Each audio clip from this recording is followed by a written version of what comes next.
सहनाववतु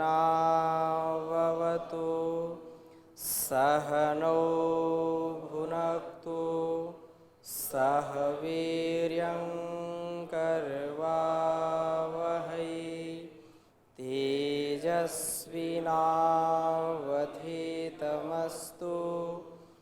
मा विद्विषावहै। ओम शांति शांति शांति। वैदिक जीवन पद्धति, इस सत्संग की कक्षा में आप सबका स्वागत है। और आज हम पुनः इस चौथी कक्षा में धर्म का जो स्वरूप है उसमें कर्तव्य पर चर्चा हम कर रहे हैं। कर्तव्य ही मनुष्य का धर्म है। यदि कर्तव्य ना हो तो हम नहीं चल सकते। कर्तव्य, ये छोटा सा शब्द हमारे जीवन को प्रकाशित करता है, प्रभावित करता है। कर्तव्य, क्योंकि यदि मैं मनुष्य हूं तो मनुष्य होने का भी तो कुछ कर्तव्य है। यदि मैं पुरुष हूं तो पुरुष होने का भी तो कुछ कर्तव्य है। यदि मैं विद्यार्थी हूं तो विद्यार्थी होने का भी कुछ कर्तव्य है। यदि मैं सन्यासी हूं तो सन्यासी होने का कुछ कर्तव्य है। यदि मैं स्त्री हूं तो स्त्रीत्व का भी कुछ अर्थ है, उसका भी कुछ कर्तव्य है, उसका भी कुछ धर्म है। कोई भी व्यक्ति हो बिना कर्तव्य के अपने जीवन में एक कदम भी बढ़ नहीं सकता। यदि माता पिता ने इस शरीर को पाला पोसा ना होता, यदि माता पिता ने इस शरीर को जन्म नहीं दिया होता तो आज हम धर्म की चर्चा नहीं कर सकते थे। माता पिता का कर्तव्य क्या है, यह भी धर्म है। माता पिता ने बहुत ही धर्मपूर्वक, बहुत ही निष्ठा और बहुत ही कर्तव्य पारायणता से इसको जन्म दिया और इसकी पालना पोषणा की और इसको शिक्षित करके इतना बड़ा बना दिया। लेकिन दुर्भाग्य है कि ऐसी संतानें जो माता पिता को तिरस्कृत करती हैं, वो धार्मिक के नाम भले ही रखते हो, धर्म का प्रचार प्रसार करते हो, अपने को बहुत धार्मिक मानते हो, लेकिन जिन्होंने अपने धर्म का पालन करके इस शरीर को जन्म दिया है, जिन्होंने अपने खून से शरीर को सींचा है, यदि उनकी हम कद्र नहीं करते, उनका सम्मान नहीं करते, उनकी सेवा नहीं करते तो समझो कि हम अधार्मिक हैं। वो माता पिता जो अपनी संतानों को श्रेष्ठ आचरण नहीं प्रदान करते, श्रेष्ठ संस्कार नहीं देते, श्रेष्ठ शिक्षा नहीं देते, वे माता पिता भी ये तो जैसे पशु पक्षी बच्चों को जन्म दे देते हैं वैसा ही उनको माने। ऋषि परंपरा ये है, ये हमारी प्राचीन परंपरा है, वैदिक परंपरा है। हम उस जीवन को पढ़ रहे हैं, वैदिक जीवन पद्धति। यदि 16 संस्कारों से युक्त हमारा परिवार नहीं है, यदि माता पिता शिक्षित होते हुए भी बच्चे को संस्कार नहीं दे पा रहे हैं तो उसका तिरस्कार पूरा संसार करेगा।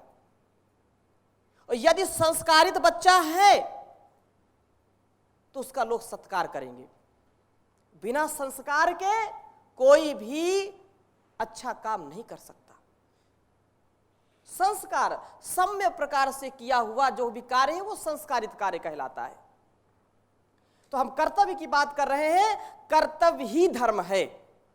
धर्म कोई चीज दिखाने की नहीं, धर्म आडंबर करने की चीज नहीं है, धर्म कोई पहनने ओढ़ने की चीज नहीं है, धर्म जीने की चीज है, धर्म करने की चीज है। धर्म हमको धारण करके रखता है। हम पतित ना हो, हम कर्तव्य से विमुख ना हो, यह धर्म है।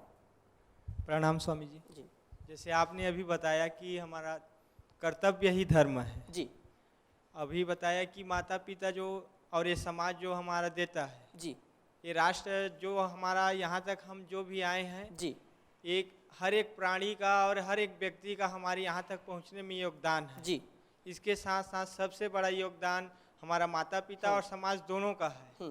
तो हमारा कर्तव्य बनता है कि मैं माता पिता का भी सेवा करूं, उनको खुशी दूं, जो उनकी चाह रहती है मेरे प्रति, ये एक मेरा कर्तव्य है जी। मेरा एक कर्तव्य है कि जो ये राष्ट्र है, समाज है, इन्होंने मुझे यहाँ तक पहुँचाया, मुझे ये ज्ञान दिया, ये केवल मेरे माता पिता से नहीं मिल सकता, ये व्यवस्था सारी ये समाज से हुई है, ये राष्ट्र से हुई है जी। तो मेरा कौन सा कर्तव्य मेरा धर्म है? माता पिता की सेवा करना, राष्ट्र की सेवा करना, समाज की सेवा करना, इसमें से एक कर्तव्य दोनों हैं। तो इसमें से मेरे कौन सा कर्तव्य मेरा धर्म बनेगा? ठीक है। धर्म की पालना के लिए, धर्म की रक्षा के लिए आपने इस प्रश्न को पूछा कि हम यहाँ आ गए, लेकिन जैसा आप कह रहे हैं कि माता पिता ने हमको पाल पोष करके बड़ा कर दिया, उन्होंने अपने धर्म का निर्वहन किया। मेरा धर्म माता पिता की सेवा करना, लेकिन मैं तो माता पिता को छोड़ करके यहाँ आकर के राष्ट्र धर्म में आकर के अपने को समाहित कर दिया, तो मेरे लिए कौन सा धर्म है? तो जो सबसे बड़ा होता है वो धर्म सर्वोपरि है। आप यहाँ पर आए हैं माता पिता के गौरव को बढ़ाने के लिए।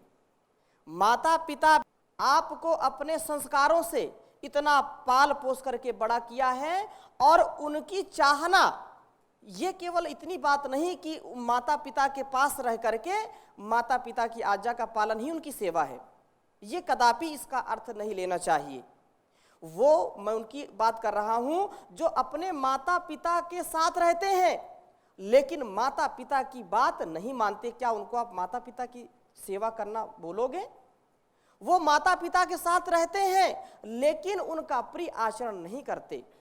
माता पिता एक एक रोटी, एक एक वस्त्र के लिए तरसते हैं, या माता पिता चाहते हैं कि ये गौरव को प्राप्त हो, लेकिन वो नशे में और वासनाओं में, अनेक प्रकार के जो यहाँ के चक्र हैं उनमें फंसा हुआ है। माता पिता को पल पल, हर पल रोज दुखी करता है। तो क्या वो माता के सेवक हैं, पिता के सेवक हैं? कदापि नहीं। आपने एक बड़े लक्ष्य को लेकर के आप यहाँ आए हैं, और एक नहीं, उस जिस जननी से ये शरीर जन्म लिया है, जिस पिता से आपने अपने को संस्कारित किया है, उसके गौरव को बढ़ाने के लिए जो शरीर आपका तन और मन मिला है, इसकी विद्वता को बढ़ा करके आप हजारों लाखों माता पिताओं को तृप्त करेंगे। राष्ट्र का जो है, जो वैभव है, जो गुरुत्व है, वो आप बढ़ाने के लिए यहाँ आए हैं।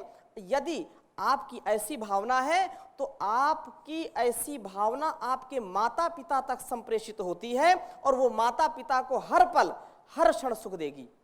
और जो घर में रह करके माता पिता को कष्ट देते हैं, उनकी भावनाओं को तिरस्कृत करते हैं, उनकी इच्छाओं की जो सद इच्छाएं हैं, जो चाहते हैं सभी माता पिता कि मेरा बच्चा वैभवशाली हो, गुणवान हो, धैर्यवान हो, इसका समाज में नाम हो, तो आप तो वो घर छोड़ करके आप बड़े घर में आ गए हैं और माता पिता के नाम को रोशन करेंगे, इसमें कोई दो राय नहीं। तो राष्ट्र की सेवा जब आप करेंगे तो आपके घर की माता पिता की भी सेवा वो परम पिता परमेश्वर करेगा, इसमें कोई दो राय नहीं है। निजी भी मेरा अनुभव है, और आप में से बहुत वरिष्ठ भाई बैठे हुए हैं, पूज्य संतगण बैठे हुए हैं, इनका भी अनुभव है, परम पूज्य स्वामी जी महाराज का भी अनुभव है।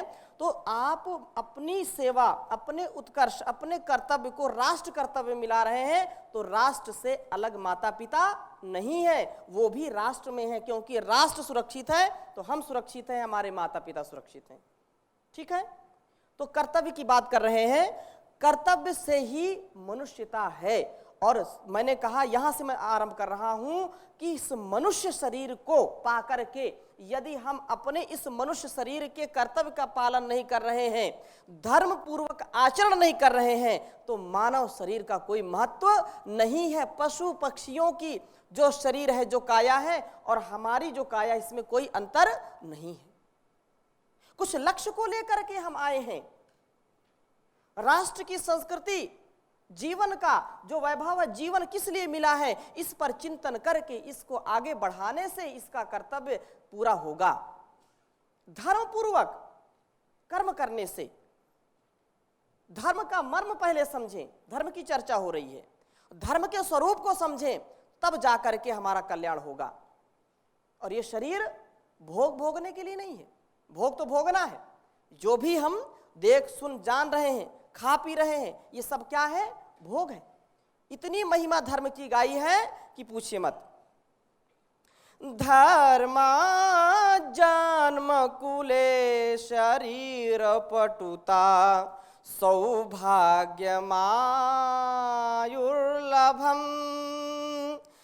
धर्मेणैव भवन्ति निर्मलयशो विद्यार्थसम्पत्तयः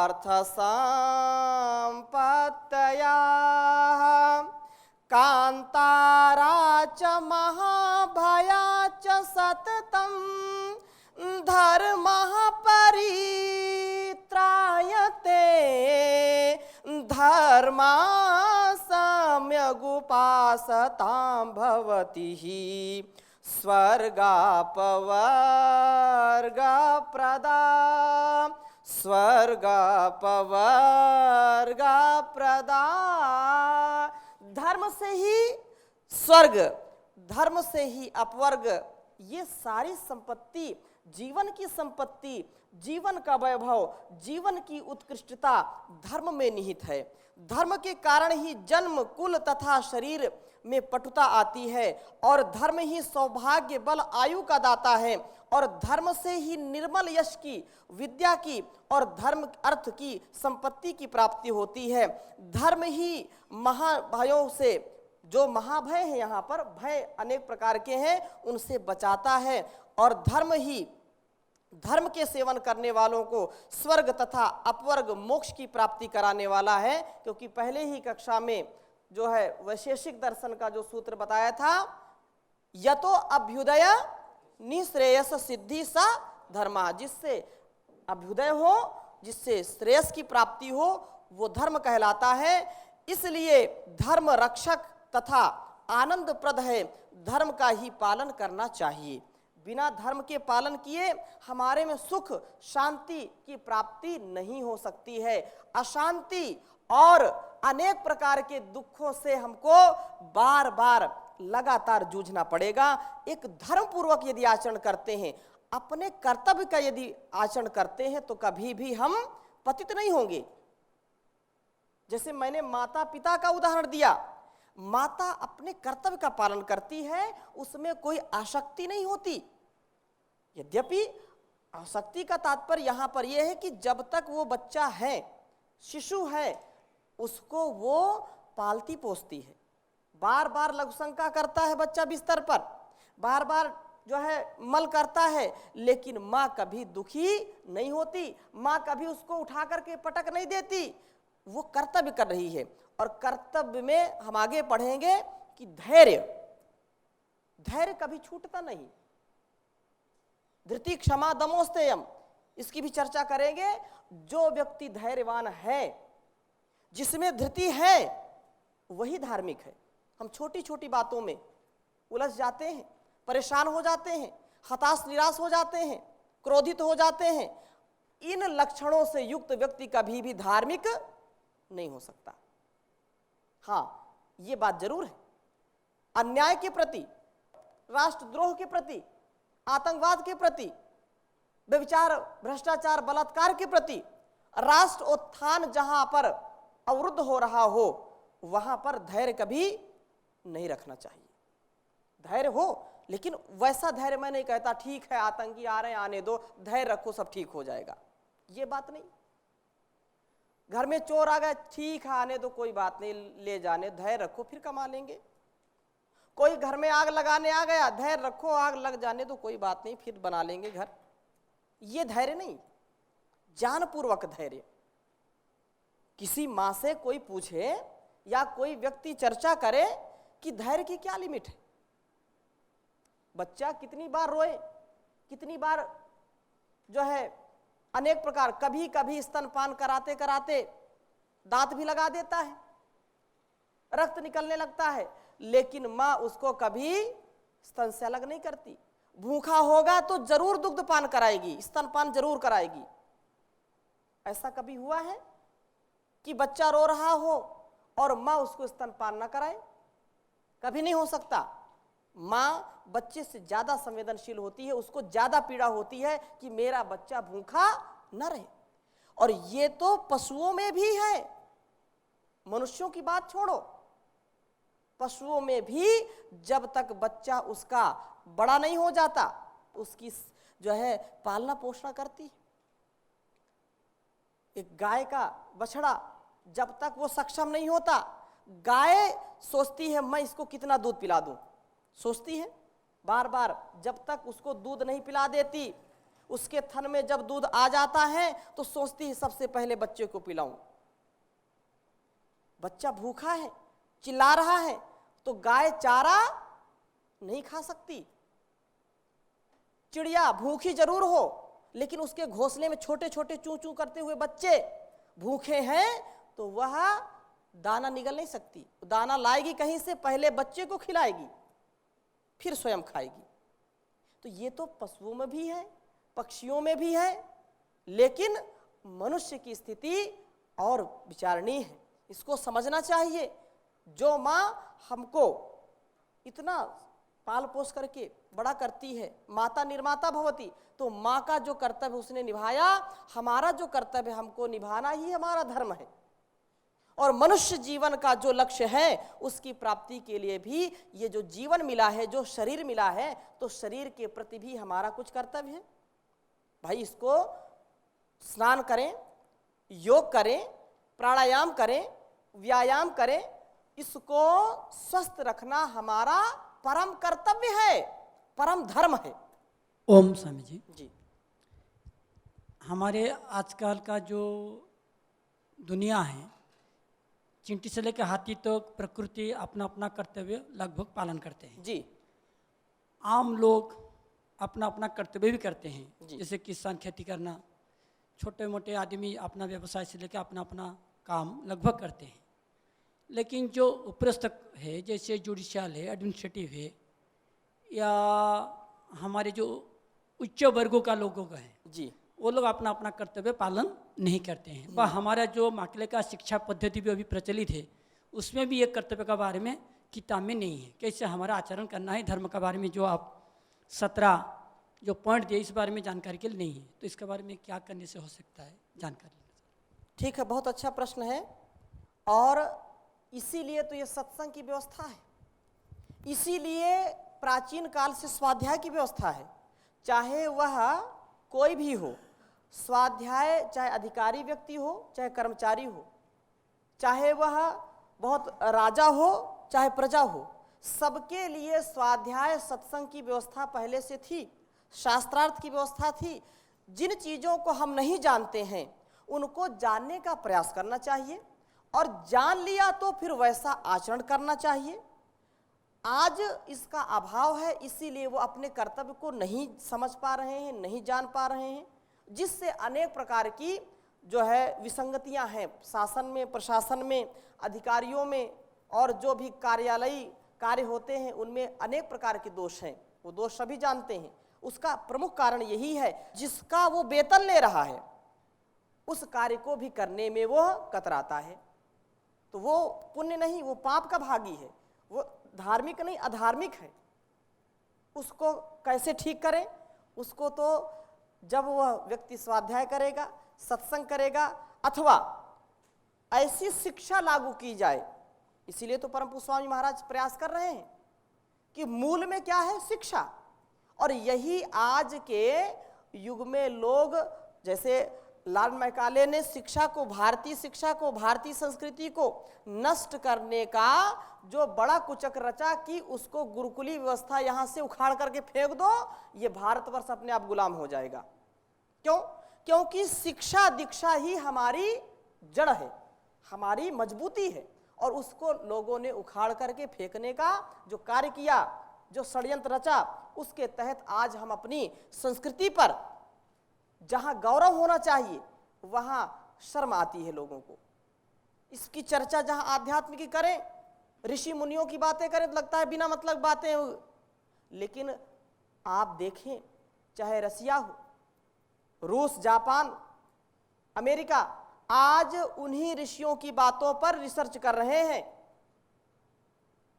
चाहे यज्ञ हो, चाहे योग हो, चाहे वो खगोलीय विज्ञान हो, चाहे भौगोलिक विज्ञान हो, सब में रिसर्च कर रहे हैं जिसको ऋषियों ने बहुत पहले ही अनुभव करके लिख दिया।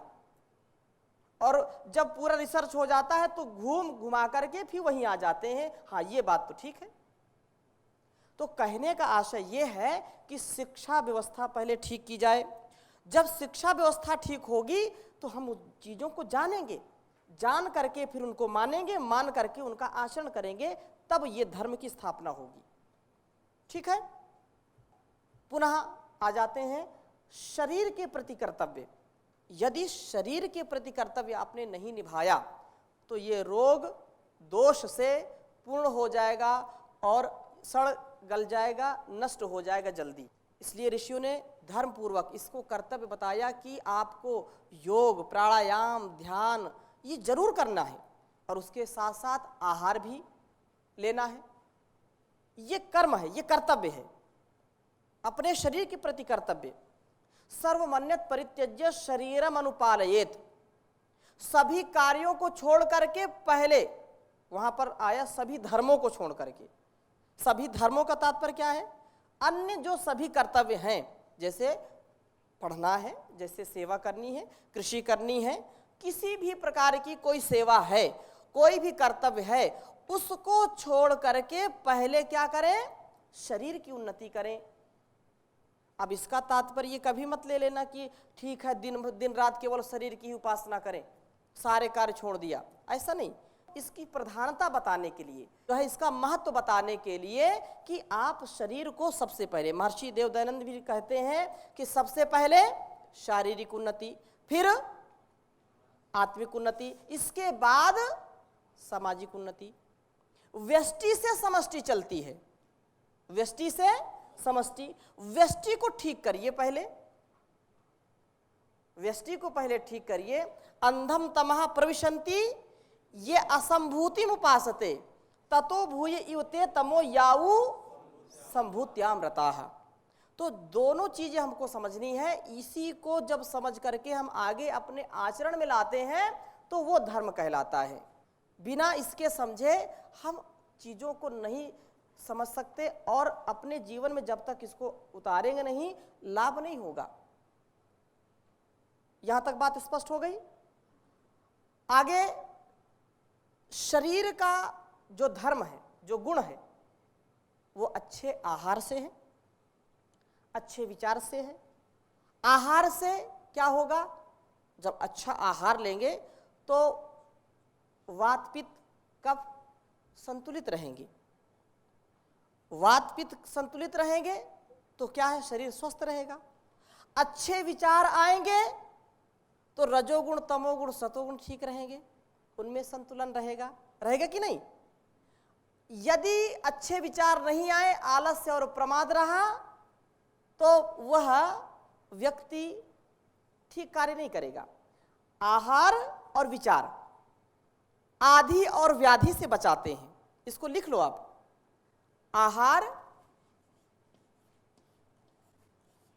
आहार किससे बचा? यद्यपि आहार तो जो है विचार के ऊपर निर्भर करता है, जैसा विचार होगा फिर वैसे आहार लेंगे, परंतु आप लिख लीजिए, आहार की यदि गड़बड़ी हुई तो वात पित्त कफ दूषित होंगे कि नहीं होंगे? तीनों चीज है। आहार यदि ठीक नहीं है तो क्या होगा? वात पित्त कफ डिसबैलेंस हो जाएंगे। और यदि विचार ठीक नहीं हुए तो क्या होगा? जैसे विचार ठीक नहीं हुए तो क्या होगा इसमें? रजोगुण, तमोगुण, सतोगुण में डिसबैलेंस हो जाएगा। क्यों भाई साहब? जब इसको ठीक करेंगे तो हम आधि से बचेंगे। किससे बचेंगे? आधि। और इसको ठीक करेंगे तो किससे बचेंगे? व्याधि से बचेंगे।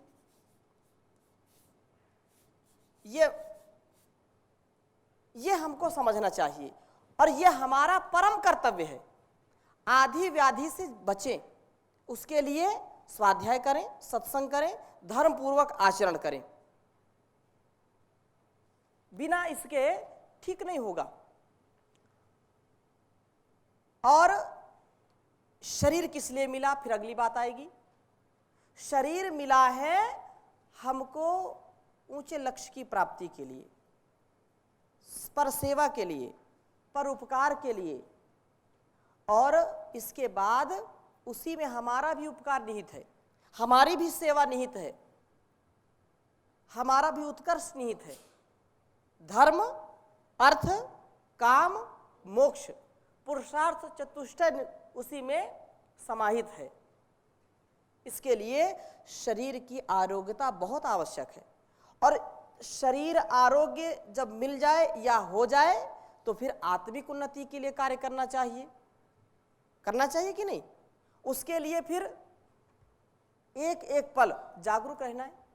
नहीं तो शरीर, कुछ लोग बोलेंगे कि अभी नौजवानी में अपने जो है भोगों को भोगो।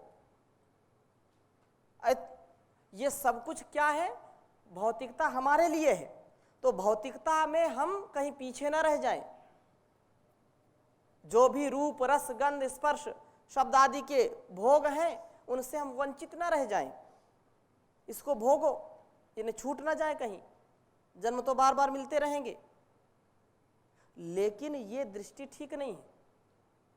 यह चेद अवेदितथ सत्यम अस्ति। यदि आज इसी समय इस शरीर में, इस जीवन में आपने जीवन के लिए कुछ किया, जीवन की जो उत्कर्षता है, जो व्यवस्था है, उसको समझ लिया तो अच्छा है, नहीं तो महान विनाश हो जाएगा, कोई रोक नहीं सकता। इसलिए धर्म के मर्म को समझें, धर्म के स्वरूप को समझें और तदनुसार अपना आचरण करें। भर्तृहरि ने कहा, यावा स्वस्थमिदं शरीरमरुजं याव जरा दूरतो याव चेन्द्रिय शक्तिरा प्रतिहता याव क्षयो नायुषः आत्मा श्रेयसि तावदेव विदुषा कार्यः प्रयत्नो महान् संदीप्ते भवने तु कूपखननं प्रत्युद्यमः कीदृशः प्रत्युद्यमः कीदृशः। तो हम ऐसे ही आत्मोत्कर्ष के लिए जब तक ये शरीर, मन, ये अंतःकरण और ये शरीर स्वस्थ है, निरोग है, जरा नहीं है, बुढ़ापा नहीं है, तब तक हम इस कार्य को करें, धर्म के मर्म को समझें, वैसा आचरण करेंगे तो हमारे जीवन में पुनः उत्कर्ष आएगा। आज के इस भाग में यहीं तक, शेष चर्चा अगले भाग में करेंगे इसी विषय में। ओम शांति शांति शांति।